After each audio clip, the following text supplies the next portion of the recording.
Hi everyone, welcome to Quantum Minds. तो आज से फिर से कंटिन्यू करते हैं अपनी टीचिंग मेथोडोलॉजी की सीरीज़ को and it's class number 14 for teaching methodology. And as you know कि ये बहुत इंपॉर्टेंट है आपके D2+P एग्जाम के लिए। So let's start it without any delay. Question number first is what will you do to develop concrete activity among children. कि आपको concrete activity develop करनी है चिल्ड्रन के अंदर, तो आप उसके लिए कौन सी गतिविधि, क्या एक्टिविटी कराएंगे चिल्ड्रन से ताकि उसकी जो कॉन्क्रीट एक्टिविटी है वो बढ़े। जो ठोस गतिविधि है उसको विकसित करने के लिए सबसे जो बेस्ट एक्टिविटी रहेगी वो कौन सी रहेगी। फर्स्ट है teach the students in the class, कि आप सिंपली जो है बच्चों को पढ़ा रहे हैं क्लास के अंदर और कोई मतलब उसमें एक्टिविटी तो वहाँ पे हुई नहीं है, तो ये जो है आंसर ये क्या हो जाएगा, कट हो जाएगा।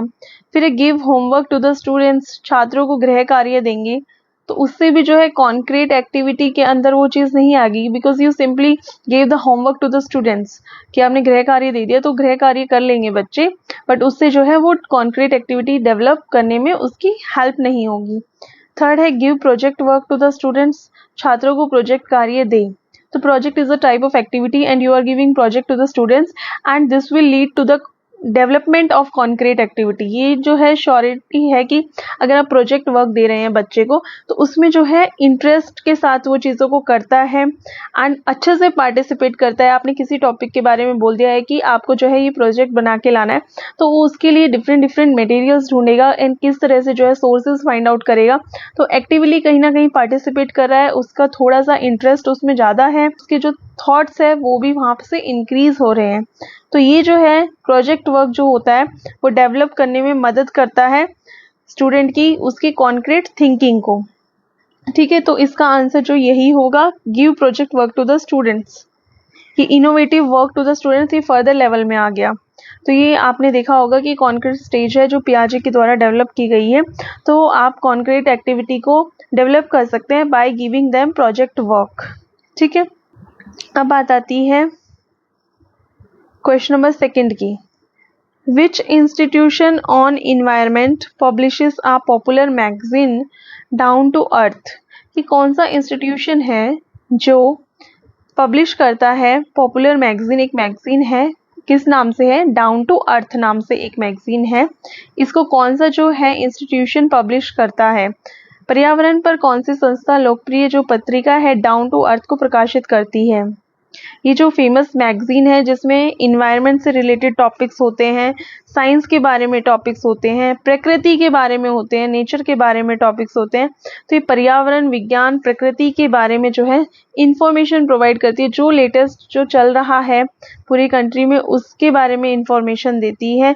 कृषि में क्या क्या सुधार की ज़रूरत है, क्या इनोवेशंस हुई है, स्वास्थ्य में कहाँ कहाँ एरियाज़, कौन से एरियाज़ है जहाँ पे आपको मदद देने की ज़रूरत है, तो ये सब इसमें इंक्लूड होता है इस वाली मैगजीन में। डाउन टू अर्थ से नाम से है ये, एंड ये जो पब्लिश की जाती है वो की जाती है centre for science and environment के द्वारा।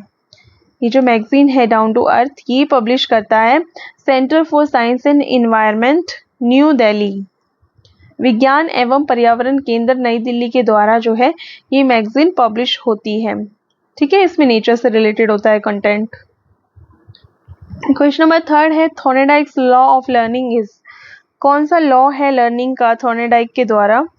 लॉ ऑफ सिमिलरिटी, समानता का नियम, लॉ ऑफ प्रॉक्सिमिटी, निकटता का नियम, law of contrast and law of effect. तो ये देखिए थॉर्नडाइक लॉ है लर्निंग के, उसमें एक लॉ ऑफ इफेक्ट जो है वो थर्ड लॉ है उनके द्वारा दिया गया। लॉ ऑफ इफेक्ट जो है वो उनका थर्ड लॉ है जिसमें वो प्रभाव का नियम के बारे में बताता है कि प्रभाव जो है किस तरह से बच्चे की लर्निंग पे, किसी इंसान की लर्निंग पे इफेक्ट डालता है। मान लीजिए कोई आपने एक्शन किया एंड उससे जो है आपको एक सेटिस्फैक्टरी रिजल्ट मिल रहा है, मतलब वो सेटिस्फाइड हो रहे हैं आप उस रिजल्ट से, तो उस काम को करने की चांसेस क्या है, इंक्रीज हो जाती है। कि आप उसको रिपीट करते रहेंगे तो उसकी रिपीटिशन की चांसेस जो है वो ज़्यादा है। प्रभाव वो ज़्यादा डालेगा आपके ऊपर। एंड मान लीजिए अगर आप एक एक्शन कर रहे हैं जो आपको आप you are not satisfied with that action and उसने आपको कहीं ना कहीं नेगेटिवली जो है इफेक्ट किया है एंड वो असुविधा बोल सकते हैं आप, असुविधाजनक था वो आपके लिए कार्य, तो आप उसको क्या है, उसको कम जो है उसके रिपीटेशन की चांसेस क्या है, कम हो जाएगी। तो यहाँ पे प्रभाव का किस तरह से जो प्रभाव डाला है किसी कार्य ने, किसी एक्शन ने आपके ऊपर, उसका बहुत ही बड़ा रोल होता है। तो यही है प्रभाव का नियम जो थॉर्नेडाइक सर ने दिया था। ये थॉर्नेडाइक लॉ ऑफ लर्निंग में आता है, लॉ ऑफ इफेक्ट। तो थॉर्नेडाइक के द्वारा ये लॉ दिए गए हैं। This is third law. जो दो लॉ है वो है law of readiness and law of exercise, and this is third law given by Thorndike, right. Question number 4 is match the following. आपको जो है इनका मिलान करना है। पहला दिया गया है इवेल्युएटिंग, सेकेंड है planning, third is monitoring. And इसमें देखिए आपको मिलान करना है ABC से, फर्स्ट सेकेंड थर्ड का। इवेल्युएटिंग क्या होता है यहाँ पे, पहला है the appropriate selection of strategies, की स्ट्रेटेजीज का एक सिलेक्शन करना है, एप्रोप्रिएट उचित चयन किया है आपने स्ट्रेटेजीज का, तो इसको क्या बोलेंगे, ये इवेल्युएटिंग नहीं होगा, प्लानिंग ही होगा। आप एक प्लान करके चल रहे हैं और एक एप्रोप्रिएट सिलेक्शन कर रहे हैं स्ट्रेटेजीज का, तो इट कम्स अंडर प्लानिंग। तो जो ये सेकंड है इसका क्या हो जाएगा, ए। बी है to appraising the final product of a task. तो इवेल्युएशन का मतलब क्या होता है कि आप जो है उसका मूल्यांकन कर रहे हैं, मूल्यांकन की बात होगी।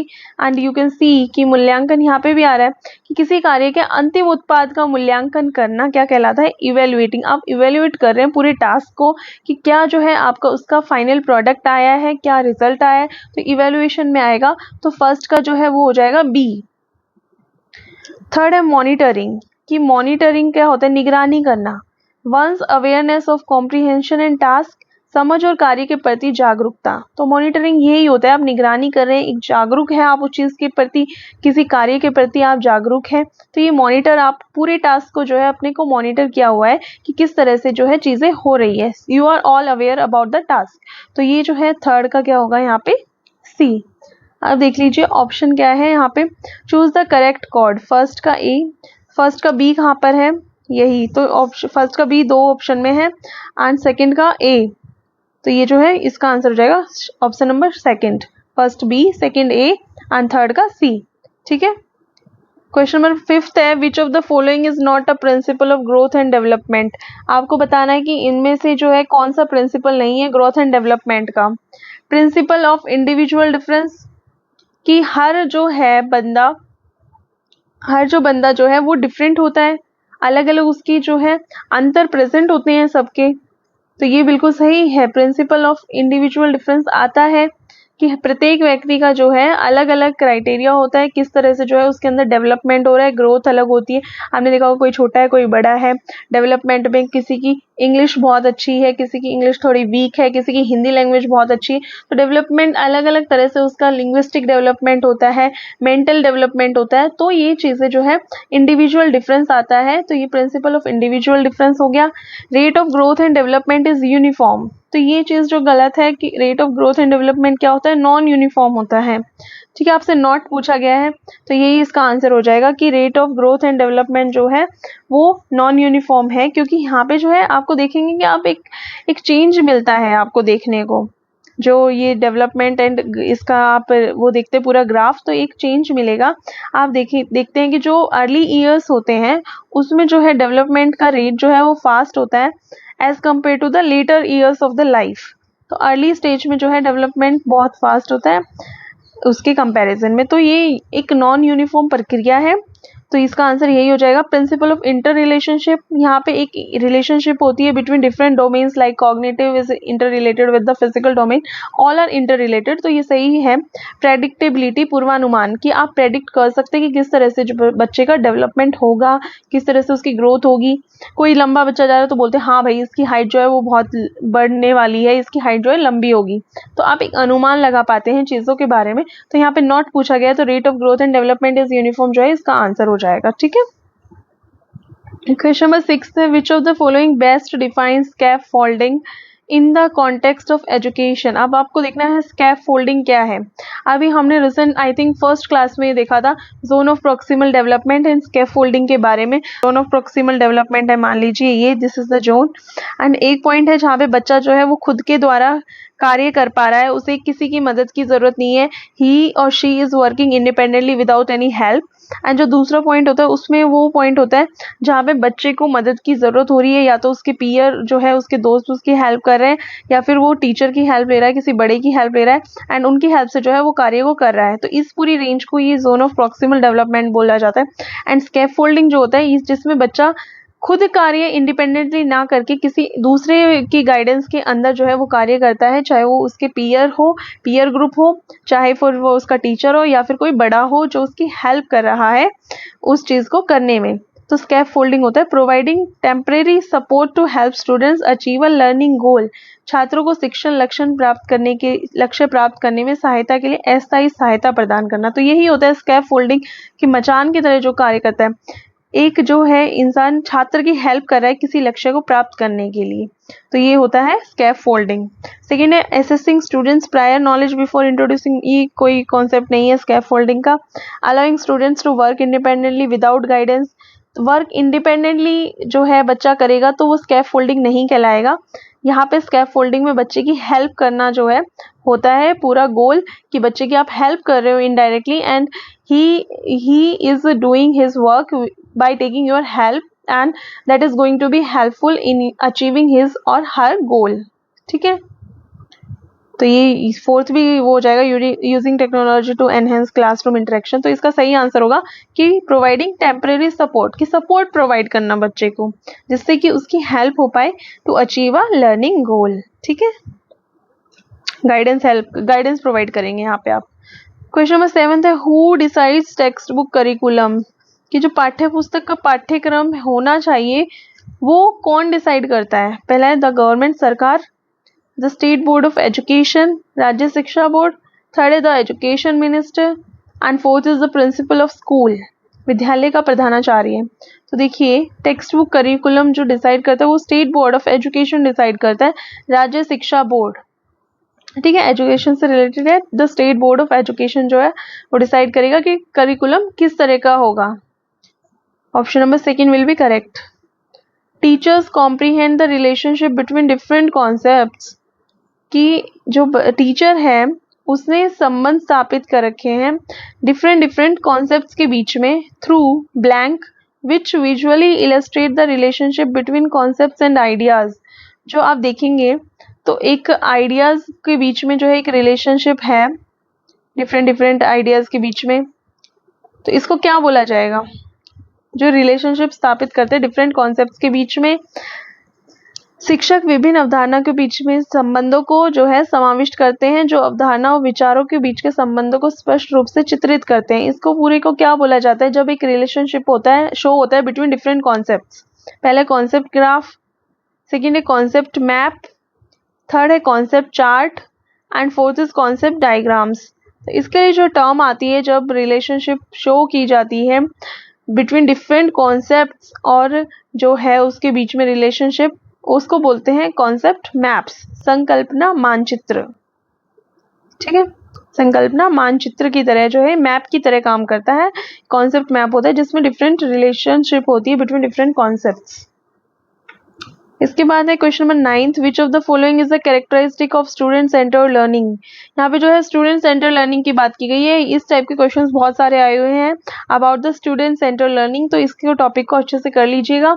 स्टूडेंट सेंटर लर्निंग में आप जो है स्टूडेंट को महत्व देते हैं, स्टूडेंट को केंद्र में रख के जो है पूरा सारा कार्य होता है, किस तरह से शिक्षा प्रोवाइड करनी चाहिए। तो मेन जो वहाँ पे रोल प्ले करता है वो स्टूडेंट प्ले करता है, वहाँ पे स्टूडेंट को मद्देनजर में रख के सारी चीजें होती है।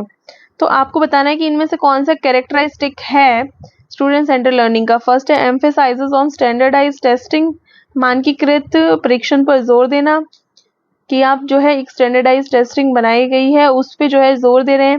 Teacher as the primary source of information, कि जो टीचर है उसको वो प्राइमरी सोर्स ऑफ इंफॉर्मेशन है, तो ये तो टीचर से रिलेटेड हो गया, it will not be about the student centre learning, तो ये भी गलत हो जाएगा, ये भी गलत हो जाएगा।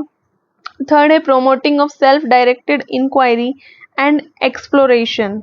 ये देखिए एक्सप्लोरेशन की बात आ गई, मतलब कि खोज, कि बच्चा खुद अन्वेषण कर रहा है, खुद खोजबीन कर रहा है चीज़ों के बारे में, खुद एक्सप्लोर कर रहा है डिफरेंट एक्टिविटीज़ के माध्यम से, इंक्वायरी कर रहा है, डिफरेंट क्वेश्चंस पूछ रहा है, डाउट्स पूछ रहा है। तो ये सबसे अच्छी चीज़ है जो बच्चे की शिक्षा को बढ़ावा देने में मदद करेगी। तो ये जो है आंसर साफ साफ दिख रहा है कि ये जो आंसर है वो आपका ठीक होगा। Promoting of self directed inquiry and exploration word आ गया है यहाँ पे अन्वेषण को। तो ऐसे आपको एक वर्ड पकड़ने हैं ऑप्शंस में से कि कौन सा जो एक वर्ड है जिससे आप पूरा आइडिया लगा सकते हैं कि इसका ये आंसर हो सकता है। फोकस ऑन रोट मेमोराइजेशन, ये तो बिल्कुल गलत चीज़ है भाई। रटने पे तो कभी ध्यान देना ही नहीं है कि रट्टा मरवा रहे हो आप बच्चे को, ये चीज़ तो बिल्कुल गलत हो जाएगी।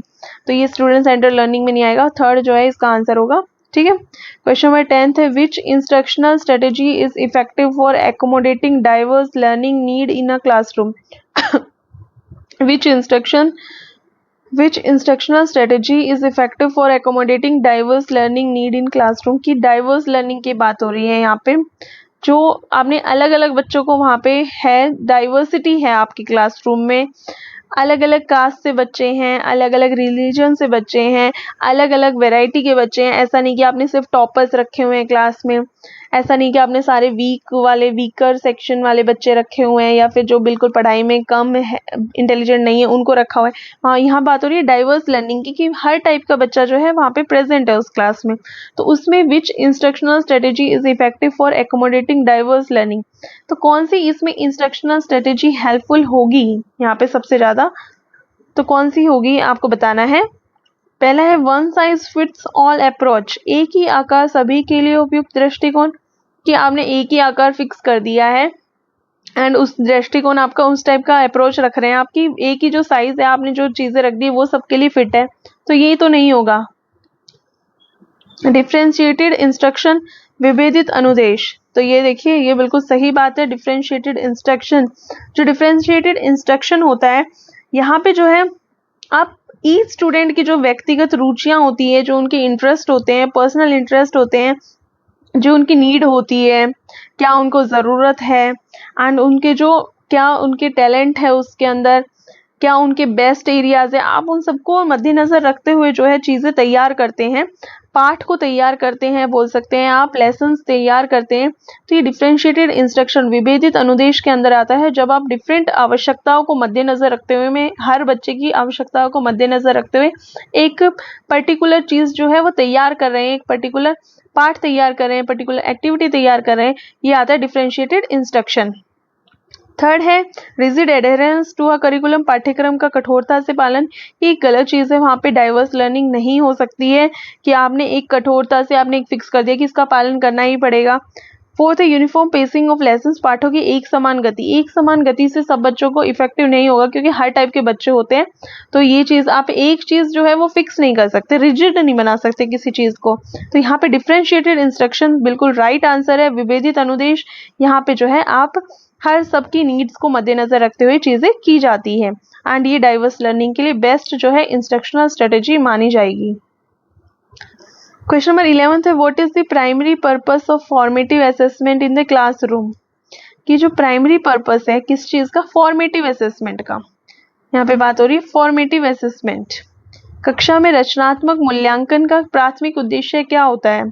फर्स्ट है to evaluate student performance at the end of a learning unit, वो तो समेटिव असेसमेंट हो गया, यहाँ पे एंड आ गया है जब, कि आप बिल्कुल एक लर्निंग, आपने पूरा जो चैप्टर पढ़ा दिया उसके बाद में आप जो है उसका बच्चे की एंड, या फिर आप बोल सकते हैं जो सेशन के बाद पूरा सेशनली एग्जाम होते हैं वो ले रहे हैं, तो वो एक समेटिव असेसमेंट होता है, एट द एंड जो होता है वो। तो ये चीज़ जो है गलत हो जाएगी, आपको प्राइमरी पर्पस बताना है।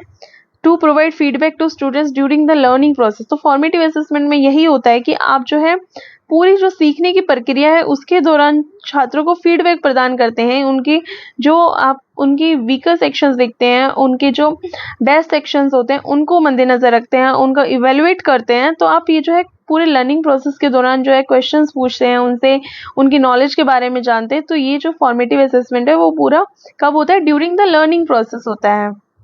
So this will be the right answer, to provide feedback to students during the learning process. Third है to rank students based on their performance, ये चीज़ तो नहीं होती है फॉर्मेटिव असेसमेंट में कि आपने सिर्फ छात्रों को उनके प्रदर्शन के आधार पर रैंक दे दिया, तो ये चीज़ गलत है। To determine final grades at the end of semester, तो एंड ऑफ द सेमेस्टर जहाँ पे एंड बात आ गई वो समेटिव असेसमेंट होगा, फॉर्मेटिव असेसमेंट नहीं होगा। फॉर्मेटिव असेसमेंट जो है वो होता है ड्यूरिंग द लर्निंग प्रोसेस। तो इसका आंसर हो जाएगा option number second, formative assessment का। क्वेश्चन नंबर 12 है the school should aim at developing, कि जो स्कूल है विद्यालय उसका क्या एम होना चाहिए, क्या डेवलप करने के लिए। पहला है social moral and spiritual values, सामाजिक नैतिक और आध्यात्मिक मूल्य। सेकेंड है पॉलिटिकल एंड स्पिरिचुअल वैल्यूज, राजनीतिक और आध्यात्मिक मूल्य। थर्ड है इकोनॉमिक, यहाँ पे स्कूल की बात हो रही है तो पॉलिटिकल तो ये चीज़ तो आएगी ही नहीं, गलत। थर्ड है इकोनॉमिक पॉलिटिकल एंड फिर से पॉलिटिकल आ गया, नो। फोर्थ है emotional moral and political values, ये भी गलत। तो इसका जो है स्कूल का एम क्या होना चाहिए भाई, सामाजिक, सामाजिक तौर तरीकों पे बच्चा किस तरह से डेवलप कर रहा है, उसकी सामाजिक डेवलपमेंट, सामाजिक विकास कितना हो रहा है। मोरल नैतिक, उसमें शिक्षाएं बनना कि नैतिक क्या चीज़ उसके लिए अच्छी है क्या चीज़ बुरी है, उसको नैतिक शिक्षा प्रॉपर देना, यही होता है स्कूल का एम। स्पिरिचुअल वैल्यूज, आध्यात्मिक मूल्य, उसकी स्पिरिचुअलिटी वैल्यूज भी जो है उसको इंक्रीज करना ताकि उसके अंदर स्पिरिचुअलिटी की भावना भी आ सके। तो यही स्कूल जो है मेन एम होते हैं, social moral and spiritual values. Option number first will be correct. Question number 13 है trend towards modernization in India can be seen in the form of a movement towards blank of the society। Question number 13 देखो फिर से, the trend towards, sorry थोड़ा सा मेरा फिर से है अभी भी प्रॉब्लम, तो बट मेरे को ऐसे था कि यार बहुत दिन हो गए हैं तो I have to take the class, and जो इन सीरीज़ को फॉलो कर रहे हैं तो उनका कहीं वो ना हो कि यार पहले शुरू कर दिया उनके बीच में ज़्यादा गैप आ जाए, इसीलिए आई थॉट कि अब क्लास ले लेनी चाहिए। तो क्वेश्चन नंबर 13 है, देखिए the trend towards modernization in India can be seen in the form of a movement towards blank of the society, कि जो भारत में आधुनिकीकरण की प्रवृत्ति को समाज के ब्लैंक की और आंदोलन के रूप में देखा जा सकता है। कि टूवर्ड्स आप देख रहे हैं मॉडर्नाइजेशन की तरफ हर चीज़ बढ़ रही है, हर चीज़ मॉडर्न होने की उसमें है, इंसान हो वो डिफरेंट जो लाइफस्टाइल है वो आ गई है, हर चीज़ में मॉडर्नाइजेशन आ गया है, चाहे वो ड्रेसिंग स्टाइल हो चाहे वो ईटिंग स्टाइल हो, what ever you talk about, की मॉडर्नाइजेशन की तरफ जो है चीज़ें बढ़ती जा रही है। तो इसको क्या बोला गया है, इस मूवमेंट को क्या नाम दिया गया है। फर्स्ट डेमोक्रेटाइजेशन, जनतंत्रीकरण, डेमोक्रेटाइजेशन में क्या लोकतंत्रीकरण बोला गया है। सेकेंड है वेस्टर्नाइजेशन, पश्चिमीकरण, तो वेस्टर्नाइजेशन आपने वर्ड सुना होगा कि वेस्टर्न कल्चर जो है वो इंक्रीज हो रहा है, तो पश्चिमीकरण आ गया है यहाँ पे जब मॉडर्नाइजेशन की बात हो गई है, तो ये हो गया वेस्टर्नाइजेशन, इसका आंसर हो जाएगा। इंडस्ट्रियलाइजेशन इंडस्ट्री से रिलेटेड है। फोर सेक्युलराइजेशन धर्मनिरपेक्ष से रिलेटेड है, तो यहाँ पे मॉडर्नाइजेशन की बात हो रही है सोसाइटी में, तो ये वेस्टर्नाइजेशन इसको वर्ड दिया गया है, ठीक है, पश्चिमीकरण। Question number 14 which of the following statements is are the characteristic of a good indicator of evaluation. आप इवेल्यूएशन का कॉन्सेप्ट आ गया है यहाँ पे, आपको बताना है कि इन सब में कौन सा जो है बेस्ट कैरेक्टरिस्टिक होगा, किसका, गुड इंडिकेटर ऑफ इवेल्यूएशन का। इवेल्यूशन क्या बताता है, मतलब आपको वो चीज़ बतानी है, विशेषता बतानी है मूल्यांकन की। फर्स्ट है it provides useful information to the teachers, यह शिक्षकों को उपयोगी जानकारी प्रदान करता है। सही बात है कि ये जो है शिक्षकों को जानकारी प्रदान करता है। सेकेंड है it helps to compare its value to a standard itself, ये इसके मूल्य की तुलना एक मानक से करने में, कि आप जो है कंपैरिजन कर पाते हो कि कोई एक स्टैंडर्ड है उससे, कि बच्चा जो है इवेल्यूशन में क्या है, आप देखते हो इवेल्युएट करते हो परफॉर्मेंस को, बच्चे की स्टूडेंट्स की परफॉर्मेंस को इवेल्युएट किया जाता है, या फिर टीचर जो है अपनी परफॉर्मेंस को भी इवेल्युएट करता है कि किस तरह से उसको जो है डिफरेंट प्लान्स बनाने की ज़रूरत है ताकि और ज़्यादा शिक्षा प्रोवाइड किया जा सके, नॉलेज प्रोवाइड की जा सके, कौन से जो एरियाज है जहाँ पे उसको ज़्यादा मेहनत करने की ज़रूरत है। तो इवेल्युएशन में क्या है कि आप कंपेयर कर पाते हो स्टैंडर्ड्स के साथ जो चीज़ों को, तो ये भी सही हो जाएगा, एंड ये यूजफुल इंफॉर्मेशन भी प्रोवाइड करता है। स्टूडेंट्स के बारे में टू द टीचर। थर्ड है it helps to identify problematic situation. बिल्कुल सही बात है, आप इवेल्यूशन करते ही क्यों, ताकि आपको जो है प्रॉब्लमेटिक सिचुएशन पता चल सके, अच्छे एरियाज तो पता ही चल सके कि कहाँ पे जो है डेवलपमेंट हुई है, कहाँ पे जो है नॉलेज एनहेंस हुई है, बट उसके साथ साथ आप जो है प्रॉब्लमेटिक सिचुएशंस को भी आइडेंटिफाई करने में इवेल्यूशन जो कॉन्सेप्ट है वो बहुत ही मदद करता है। तो I think this all will be correct, first भी करेक्ट है, सेकंड भी करेक्ट है, थर्ड भी करेक्ट है, तो इसका आंसर हो जाएगा option number third. First, second and third all will be correct. Question number 15 है which of the following should not ever be done by a teacher, कि इनमें से कौन सी ऐसी चीज है जो कभी भी टीचर के द्वारा नहीं की जानी चाहिए। पहला है बीइंग सिंपैथेटिक टू स्टूडेंट्स, छात्रों के प्रति सहानुभूति रखना, तो ये तो सही चीज है। आपसे पूछे शुड नॉट कि कौन सी नहीं की जानी चाहिए, याद रखना, नॉट अच्छे से पढ़ लेना। फर्स्ट है बीइंग सिंपैथेटिक टू स्टूडेंट्स, ये तो सहानुभूति तो रखेंगे यार, थोड़ा तो सहानुभूति होनी ही चाहिए बच्चों के प्रति। क्या है, आप सहानुभूति नहीं रखोगे तो आप उनसे अटैचमेंट जो है वो फील नहीं करोगे, एंड आप जो है आप सिर्फ पढ़ाए जा रहे हो, जॉब की तरह अपना काम कर रहे हो कि हाँ मुझे पढ़ाना है, and you are not feeling कि what students is going through, कि कौन सी उसको प्रॉब्लम है, मान लीजिए उसको, तो आप उससे जब इंटरेक्ट नहीं करेंगे, सहानुभूति नहीं रखेंगे, तो नॉलेज वहाँ पे कोई काम नहीं है, आपने सिर्फ अपना वर्क कर दिया। वो स्टूडेंट ओरिएंटेड अप्रोच नहीं होगी, कि आप वो स्टूडेंट सेंटर्ड अप्रोच नहीं होगी, वो क्या है सिर्फ टीचर सेंटर्ड अप्रोच है if you are doing so. ठीक है।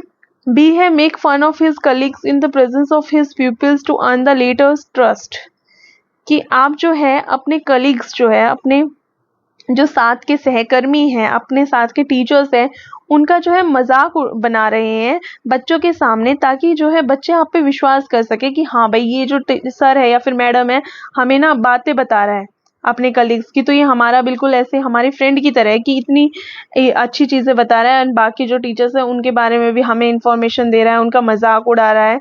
तो ये चीज़ क्या है, बिल्कुल रॉन्ग चीज़ है यार, कि आप मतलब अपने कलीग्स का ही मजाक उड़ा रहे हो बच्चों के सामने। तो ये बिल्कुल रॉन्ग है, कि रॉन्ग थिंग है जो टीचर ऐसा करता है, वो बिल्कुल जब आप साथ वालों का मजाक उड़ाते हैं। आपका काम होना चाहिए कि आप अच्छे से बच्चों को पढ़ा रहे हैं, फालतू की बकवास ना करें, एंड सिर्फ जो है उसमें पढ़ाने में फोकस करें, अच्छी नॉलेज प्रोवाइड करें, अच्छी एक्टिविटीज़ जो है बच्चों के लिए लाए, अच्छा कंटेंट बच्चों को प्रोवाइड करें। तो ये सब आपकी होती है अप्रोच, ये फालतू के काम ना किए जाए जिसमें आप फन बनाएं कलीग्स का। तो ये चीज़ जो है गलत हो गई है यहाँ पे, ये नहीं करना चाहिए टीचर को, तो should not ever be done by a teacher. ये आंसर जो है ऑप्शन नंबर बी जो है इसका हमें मिल चुका है। आप देखिए थर्ड है must maintain a distance with students दो बीइंग फ्रेंडली, कि टीचर को जो है फ्रेंडली तो रहना ही चाहिए, मित्रतापूर्ण व्यवहार करना चाहिए, बट एक डिस्टेंस भी मेंटेन करना बहुत ज़रूरी है। तो ये बिल्कुल सही है, एक टीचर को एक डिस्टेंस पता होना चाहिए कि कितना डिस्टेंस उसको रखना चाहिए बच्चों से, एंड दो बीइंग फ्रेंडली उसको मित्रतापूर्ण व्यवहार भी करना चाहिए। ऐसे नहीं कि वो हमेशा स्ट्रिक्ट रह रहा है, कि बच्चे अपनी बात बताने से भी उसको डर रहे हैं, तो एक मित्रतापूर्ण व्यवहार होना चाहिए, but there should be some distance also. ठीक है, तो ये सही चीज़ है। डी है praise the student time and again for his her abilities good work, कि आप जो है बच्चे ने कुछ अच्छा कार्य किया है, अच्छी चीज़ की है, तो आप उसको प्रेज कर रहे हैं, मतलब प्रशंसा कर रहे हैं, उसकी तारीफ कर रहे हैं, तो ये आप ज़रूर करेंगे ताकि वो बच्चा उस कार्य को रिपीट करे। ठीक है, उसने कोई अच्छा कार्य किया है तो उसकी तारीफ करे उसको, ताकि हौसला बढ़ाए उसका, ताकि वो उस कार्य को फिर से करे। जैसे कोई अच्छे मार्क्स लाया तो आप उसको प्रोत्साहित करेंगे। ठीक है, उसको ये डिमोटिवेट नहीं करना कि यार ये तो सबने किया है, आप उसको इंक्रीज कर रहे हो उसके बिहेवियर को, कि हाँ यार तूने बहुत बच्चे जो है तुमने अच्छा काम किया है, ताकि वो उससे मोटिवेट हो सके। तो मोटिवेशन में बहुत अहम भूमिका निभाएगा if you praise the students good work. तो I think this is all complete. तो ये है आज के क्वेश्चंस। आई होप कि आपको जो है वीडियो अच्छी लगी होगी। तो मिलते हैं नेक्स्ट वीडियो में। टिल देन अपनी प्रिपरेशन करते रहिए और अपना ध्यान रखिए। Thank you, see you in the next video.